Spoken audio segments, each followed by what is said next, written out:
Tinutugis na ang nasa likod ng pagnanakaw at pamamaril sa isang negosyante sa Silang, Cavite. Aabot sa 2 milyong piso ang tinangay ng mga suspect.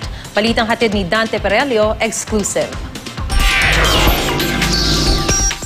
Sa malapit na kuha ng CCTV camera, pasakay na sana ng kanyang sasakyan ng 56 na taong gulang na si Albert Balintag para magdeposito sa bangko ng pinagbentahan sa kanyang grocery store sa Barangay Poblasyon, Silang, Cavite, pasado alas 11 ng umaga noong Lunes.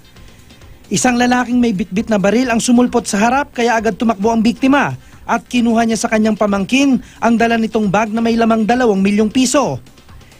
Inagaw sa biktima ng sospek ang bag pero tumanggi siyang ibigay ang bag kaya siya biglang binaril sa ulo. Sa mas malayong kuha naman ng CCTV camera, makikita ang gunman kasama ang 2 pang lalaki na pasakay na sana sa nakaparadang getaway car.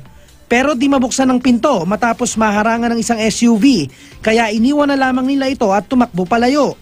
Sumunod naman sa kanila ang 2 pang lookout na nakamotorsiklo pero naipit ang isa sa kotse at SUV kaya binalikan siya ng kanyang mga kasamahan at nanutok ng baril sa mga tao sa paligid. Ayon sa katiwala ng biktima, 3 lang daw sila ng pamangkin ng kanyang amo na nakakaalam sa pagpunta ng bangko at may dalang malaking halaga. Pinaula ako ni Kuya Boy para hintayin ko yung pera doon. Kasi ganun lagi yung ginagawa namin na transaction para hindi gaano halata ng mga tao na maghuhulog kami ng pera. Ayon naman sa kapatid ng biktima, wala raw siyang alam na may banta o kaaway ang kanyang kuya, kaya malamang raw na talagang pera ang pakay ng mga sospek.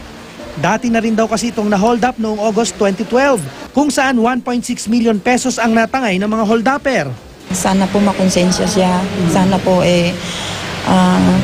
sumuko po siya, dinabali po na hindi na po naibalik yung pera, basta magkaroon lang po ng justice po para sa kuya ko. Kasi hindi po deserving na mamatay po siya ng ganon, kasi napakabait po niyang tao.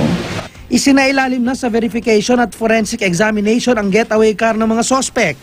Pati na ang motorsiklong sinakyan at iniwan ng mga sospek matapos mabangga. Ilang bloke ang layo mula sa crime scene. At isa pang motorsiklo na kanila namang pwersahang inagaw sa may-ari nito at iniwan rin ilang kilometro ang layo. Dante Perelio, GMA News.